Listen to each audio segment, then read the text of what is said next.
नमस्कार। इतिहास लेखन की श्रृंखला में आपका फिर से स्वागत है। आज का जो हमारा विषय है इतिहास में रेखीय सिद्धांत। इससे पूर्व में हमने चक्रीय सिद्धांत का अध्ययन किया था। आज हम रेखीय सिद्धांत का अध्ययन करेंगे।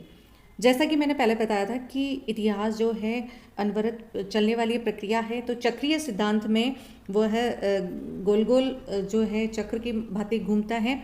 लेकिन आज का जो हमारा टॉपिक है रेखीय सिद्धांत, तो जैसा कि इसके नाम से ही प्रतीक है कि यह जो रेखा है एक ए बिंदु से प्रारंभ होके अंतिम लक्ष्य यानी बी बिंदु, अगर हम किसी उद्देश्य को मान लें, किसी लक्ष्य को मान लें कि इतिहास जो है किसी लक्ष्य की प्राप्ति के लिए, किसी उद्देश्य की प्राप्ति के लिए अनवरत चल रहा है।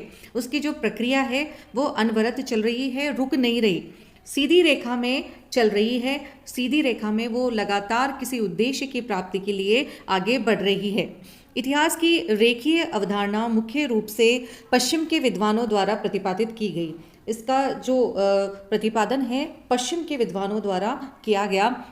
इसका जो व्याख्या है उद्देश्यवादी दृष्टिकोण से की जाती है कि उद्देश्य होना चाहिए। इतिहास जो भी बढ़ रहा है उसके पीछे निश्चित उद्देश्य है। इस मान्यता के अनुसार इतिहास की जो प्रक्रिया है, इतिहास की जो हम चल रहा है, गतिशील है, अनवरत है, कभी नहीं रुकता है। ये इनका मानना है। उनके अनुसार जो इतिहास की जो प्रक्रिया है एक लक्ष्य की ओर गतिशील रहती है। जिस प्रकार एक रेखा एक बिंदु से प्रारंभ होकर अंतिम लक्ष्य तक जाती है, जैसे कि चित्र में बताया कि अगर हम ए बिंदु मान लें कि यहाँ से प्रारंभ होकर और एक लक्ष्य, हमने किसी एक लक्ष्य को हमें प्राप्त करना है, किसी उद्देश्य, यानी मेन जो इस रेखीय सिद्धांत का मूल जो उद्देश्य है वो लक्ष्य की प्राप्ति करना है। ये किसी उद्देश्य को लेकर ही आगे बढ़ रही है, ऐसा इन विद्वानों का मानना था। उसी प्रकार इसकी जो गति है वो भी रेखीय होती है। इतिहास लेखन की परंपरा में जो है इतिहास लेखन की जो परंपरा है उसमें यहूदियों और ईसाइयों द्वारा इस अवधारणा को लाया गया।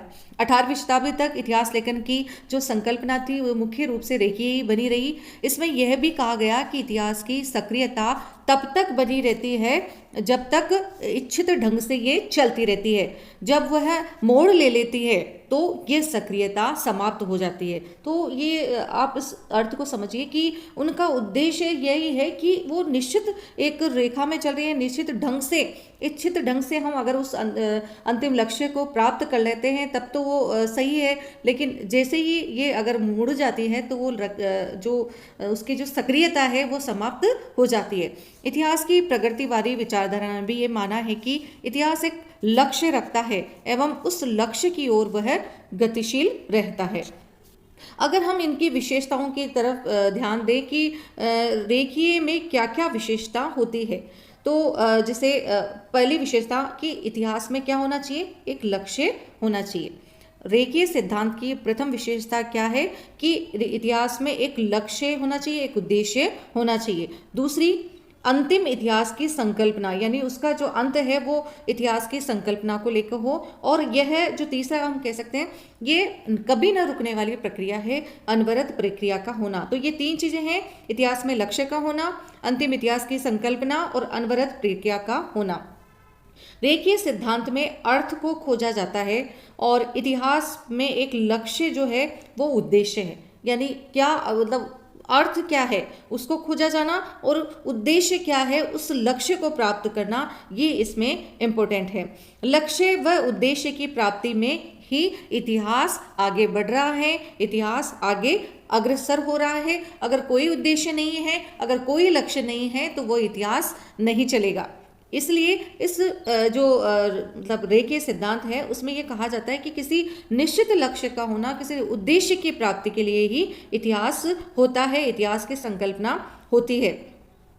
हीगल व मार्क्स के इतिहास लेखन में भी उद्देश्यपरक दृष्टिकोण देखा जा सकता है। जैसा कि हीगल की बात करें तो हीगल का जो उद्देश्य था पूर्ण स्वतंत्रात्मक राज्य के निर्माण करना था। जो उनका उद्देश्य था वो चाहते थे कि राज्य सर्वे सर्वा है, तो वो क्या चाहते थे, पूर्ण स्वतंत्रतात्मक राज्य की स्थापना करना उनका उद्देश्य था। और अगर वो प्राप्त हो गया तो इतिहास की संकल्पना वहीं समाप्त हो जाती है, उसके आगे कल्पना करना व्यर्थ है। उसी प्रकार जो मार्क्स थे उन्होंने भी क्या चाहा, एक साम्यवादी व्यवस्था को लाना चाहा, ऐसी साम्यवादी व्यवस्था जिसमें वर्गहीन समाज हो, राज्य विहीन समाज की स्थापना करना उनका प्रमुख उद्देश्य था। तो आप इस दोनों चीज़ों को हम देख रहे हैं, तुलनात्मक रूप से हीगल को भी हम देख रहे हैं और मार्क्स को भी देख रहे हैं। तो उनका अंतिम लक्ष्य कहीं ना कहीं उद्देश्य की प्राप्ति करना है, उनका एक लक्ष्य है, क्या है, एक निश्चित लक्ष्य है। और इसी वजह से उन्होंने रेखीय दृष्टिकोण को, अगर हम माने तो रेखीय दृष्टिकोण की तरफ वो अनवरत होते हैं। इस विचारधारा में यह भी माना गया कि जब लक्ष्य उद्देश्य की प्राप्ति हो जाती है तो इतिहास का अंत हो जाता है और इसकी आगे कल्पना नहीं की जा सकती, और इस प्रक्रिया में यह भी कहा गया कि मानव इतिहास का आधुनिक काल इसका अंतिम चरण है। रेखीय अवधारणा से संबंधित इतिहासकारों ने इसे अनवरत चलने वाली प्रक्रिया बताया है, जो पीछे नहीं हटती है, सीधे चलती रहती है, आगे बढ़ती रहती है, एक स्थान से प्रारंभ होकर आगे क्रमवत वो चलती रहती है। तो यह कैसी प्रक्रिया है? अनवरत रूप से चलने वाली है, बिना रुके, बिना पीछे हटे, सीधी अटूट रेखा में एक स्थान से प्रारंभ होकर अपने अंतिम लक्ष्य तक यह जाती है। रेखीय सिद्धांत को हम दो भागों में, इसके दो रूप है रेखीय सिद्धांत के, एक सीधी रेखीय और एक द्वंद्ववाद। एक सीधी रेखीय और दूसरा कौन सा है? द्वंद्ववाद। तो सीधी रेखा, जैसे कि इसके नाम से ही प्रतीत हो रहा है, सीधी अवधारणा के अंतर्गत इतिहास में प्रगति बिंदु ए से प्रारंभ होकर बिंदु बी तक, यानी निश्चित उद्देश्य अंतिम लक्ष्य की प्राप्ति के लिए चलती है। सीधी रेखा में प्रारंभ होती है, सीधी रेखा में होती है। यह प्रगति निश्चित उद्देश्य से प्रारंभ होकर अंतिम लक्ष्य तक होती है। रेखीय सिद्धांत का जो दूसरा रूप है वह है द्वंद्ववाद। द्वंद्ववाद में जो मेन प्रतिपादक है वो हीगल व मार्क्स है, इसके प्रतिपादक। इसमें सीधी रेखा यानी सीधी रेखीय रूप के बजाय जो प्रगति है वो टेढ़ी मेढ़ी होती है।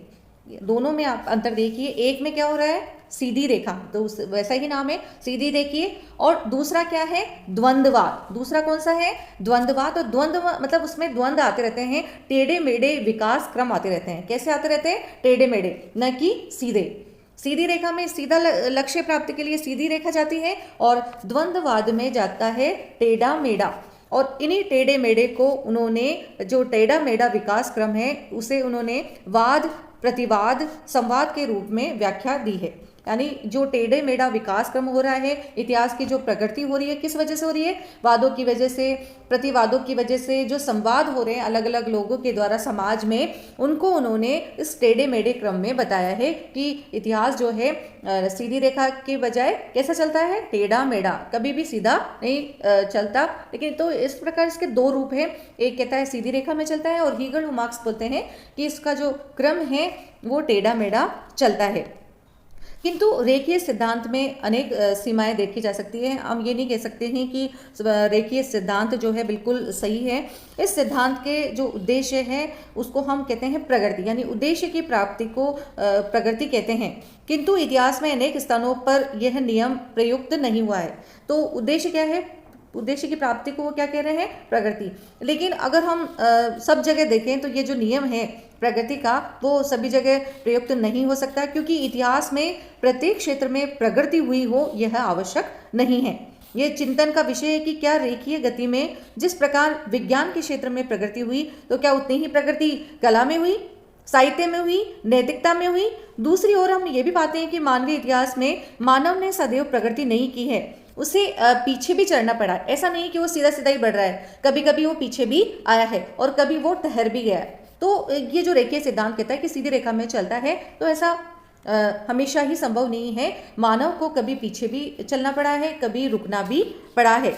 19वीं शताब्दी में वैज्ञानिक चिंतन के साथ साथ प्रकृति की अवधारणा पर बल देते हुए नवीन आशा का संचार हुआ, किंतु 20वीं शताब्दी में विज्ञान के नकारात्मक पक्ष भी स्पष्ट होने लगे। जैसे विज्ञान के कारण प्रगति हुई हो, यह आवश्यक ही नहीं है, क्योंकि महायुद्धों ने मानव को ये सोचने पे विवश कर दिया कि विज्ञान प्रगति ही नहीं बल्कि मानव के विनाश का कारण भी बन सकता है।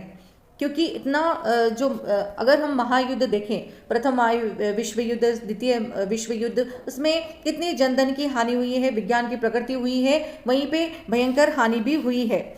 इसके अतिरिक्त केवल भौतिक क्षेत्र में होने वाली प्रगति को ही वास्तविक प्रगति नहीं माना जा सकता। औद्योगिक क्रांति के उपरांत जहां उत्पादन एवं व्यापार वाणिज्य में वृद्धि हुई, वहीं समाज में विषमता आई, मजदूरों की समस्याएं जैसी चुनौतियां भी आई। इसलिए विज्ञान के कारण सदैव प्रगति हुई हो ऐसा आवश्यक नहीं है। रेखीय सिद्धांत की सभी सीमाओं के बावजूद भी इसका लाभ इसका महत्व यह है कि ये भावी पीढ़ी के लिए अपने पूर्वजों के अनुभवों का लाभ उठाने का अवसर प्रदान करता है। इतिहासकार E.H. कार के अनुसार रेखीय सिद्धांत की सततता के लिए इसमें कतिपय परिवर्तन किए जाने अपेक्षित है, जैसे निश्चित प्रारंभ एवं अंत की मान्यता का परित्याग, प्रगति की अवधारणा में इतिहास को अनवरत रेखा में न मानना आदि। तो इस प्रकार कोई भी जो सिद्धांत है उसको वैसा का वैसा अपनाना बिल्कुल सही नहीं होगा, बल्कि उसमें कुछ सुधार भी किए जाने आवश्यक है। नमस्कार।